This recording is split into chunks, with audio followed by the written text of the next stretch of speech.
Hey everybody, and welcome to another episode of a double feature. This week we have watched two movies. We have watched Tim Burton's Batman Returns and Christopher Nolan's The Dark Knight.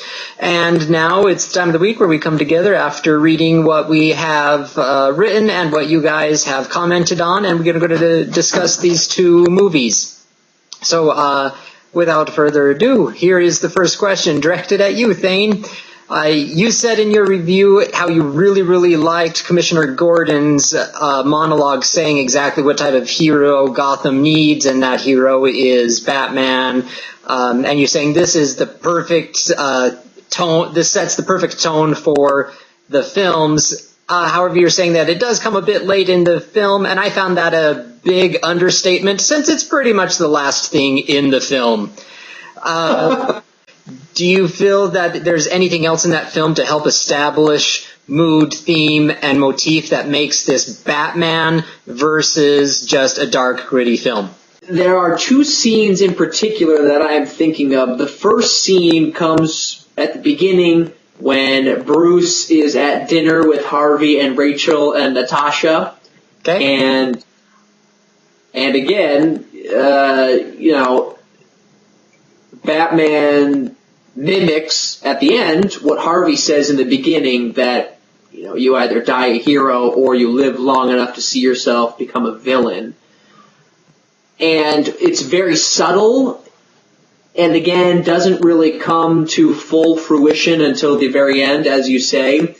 But it's a subtle mark, and I think an even bigger remark though comes right after the Joker has just killed Rachel. And Batman says, have I brought dishonor? Have I brought death? Have I brought madness? And he says, no, you have inspired good.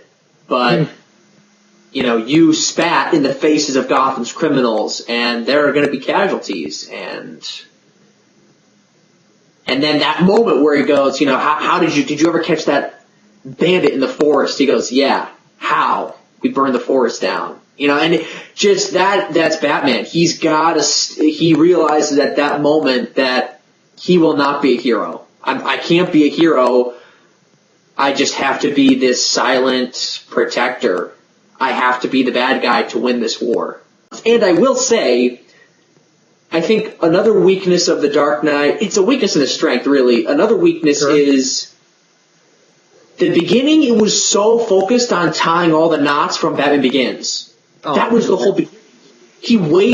Nolan wasted too much time being like, okay, we got to capture the Scarecrow, and we got to keep talking about the mob, and we got to have this courtroom scene where we establish that, oh yeah, Maroni's in jail, but Falcone's the new crime. He just took all this time tying all the loose ends from the first film, and I think that is what made for sort of a slow opening. You have this intriguing, really intriguing prologue where you're like, whoa, the Joker, wow, it's just so incredible. And then the next 25 minutes, it's just really slow, and I think he could have gone away with all that. But it is good. It ties the movies together. It's helpful.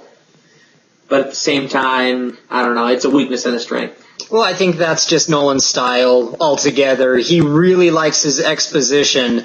That's why Batman Begins as a whole is just a painfully slow movie, because he's trying to set this entire world up. But we can level probably the same criticism at Inception. The beginning is super slow. Once you get past that initial hook, and he's just trying to set it up and explain the situation and the mechanics of the world, it just drags for a while until he can pick the story back up again. No, true. It's true. You probably could start that film at the beginning of the heist, and it would be even a better movie than 25 minutes of this intro, and they fail, and you're right. I agree with you on that. Yeah. He makes tons of money, and I don't, so all the more power to him. That is true. It's hard to criticize him because he is very talented and he does make quite a bit of money.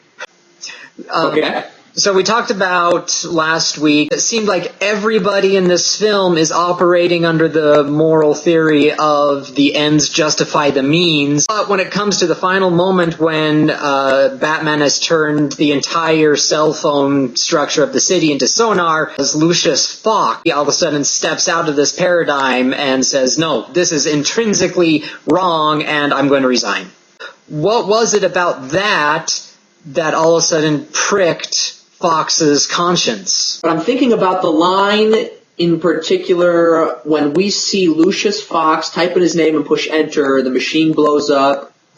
Right then, Batman's giving this voiceover monologue. And at that point, he says, some people deserve to have their faith rewarded. Maybe there's a moment there where he goes, I'm defending him, I'm trying to help him, but I've crossed a line, I need to get back to where I'm supposed to be.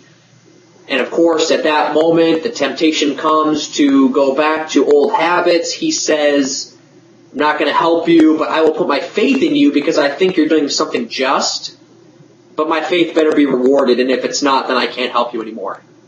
I've been putting my neck out for you this whole time. I've been putting my neck out for you. I've been putting myself, my career on the line for you.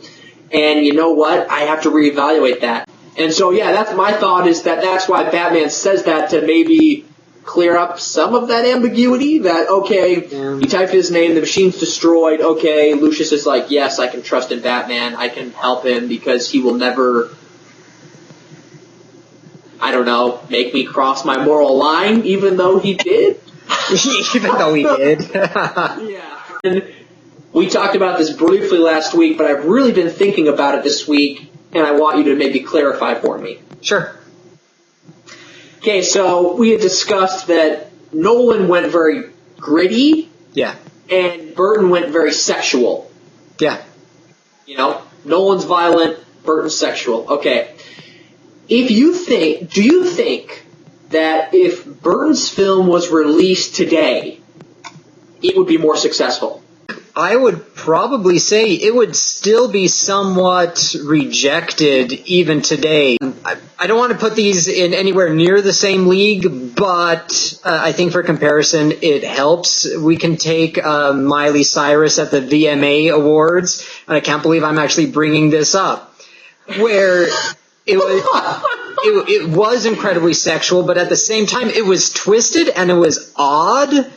And what exactly happened? The internet and media just blew up. Nobody knew what to think of this, and so they just started condemning it. And I think the same thing would happen with Burton. We don't know what to do with this. We don't know what to do with a hideous mutant monster that is a raging id, and just the thought of the Penguin with a woman, it's just gross. And I think a lot of people are still going to feel that way even today, and so it would still probably be rejected. I described the Penguin as a raging id, and I think that fits him perfectly. There is, in the very Freudian sense, there is nothing holding this monster's sexual urges in check. There is no superego, and he just does whatever he wants to do. Yeah, do a Freudian reading of this film, and you're going to turn up lots of crazy stuff. How did I know that Freud was going to eventually come into one of these conversations? Well, I was just waiting for the day. I knew at one point during a podcast you'd bring up Freud. He has made his appearance, and now let us never speak of him again. Yeah. Although, I gotta tell you, Burton does a great job at establishing his characters. Yes. When you think about the first time you see Batman, the first time you see Penguin, and the first time that you see Catwoman, not Michelle Pfeiffer, but Catwoman. Yeah. It's just like, wow. I mean, he just nails it every single time. Whereas I think that's Nolan's weakness. Again, all his stuff, he wants these surprise endings, and those are fun. Don't get me wrong. I like the surprise endings. I like the dramatic endings. But feel like they could be so much stronger if he took a more Burton opening approach, where he had these strong opening, we have the details in the middle, and then this surprise, dramatic conclusion. Wow, then I'd be like, holy cow, that blew me away. Whereas, you're right, I mean, that ending does blow me away, but it's not because he had some great opener, it's because there was these subtle crumbs along the way, and then the ending, whereas if he did it the Burton way, it might have been stronger. I don't know. Yeah. Yeah, no, agreed. And as our commenter Mark said, Burton does such a good job with establishing these themes. I was reading on the internet, lots of people had lots of problems with Batman Returns taking place around the Christmas holiday. I happened to really like it, if for no other reason, it gave a very nice, tight structure to the entire film. How the very first words that are spoken in the film are Merry Christmas, said by the parents right before they throw the penguin into the sewer. And the very last words of the film is from Bruce Wayne speaking to Alfred, where he says, Merry Christmas and goodwill towards all men. And it's just that nice, very stark contrast, but the tight opening and closing together, that I really liked how Burton was able to tie those two parts in. I didn't catch that. Okay, I like that. Yeah, I didn't notice that when I watched it this past time. Well, I gotta just go back and rewatch it. Yeah, yeah. I want to watch Batman send a letter to Penguin saying, sorry, the children get dead. Yeah, the letter was funny. The fact that Batman has his own stationery, though, I found hilarious. All right, so that concludes our conversation of Batman Returns and The Dark Knight. Let us know what you think. Tell us in the comments, or stop by our website, or on any of our social media sites, Facebook, Twitter, Google+. You can find all of the links down below in the description. And just let us know what you think of the films or of anything we've been talking about here. Also, if you click over there at Thane's face, you'll be directed to our last Batman conversation, where we talked Tim Burton's original Batman and Nolan's original Batman Begins. So you can check that out. And until next time, watch some films and then come back tomorrow, where you get to see what our new film is for the week. Take care, guys. See ya.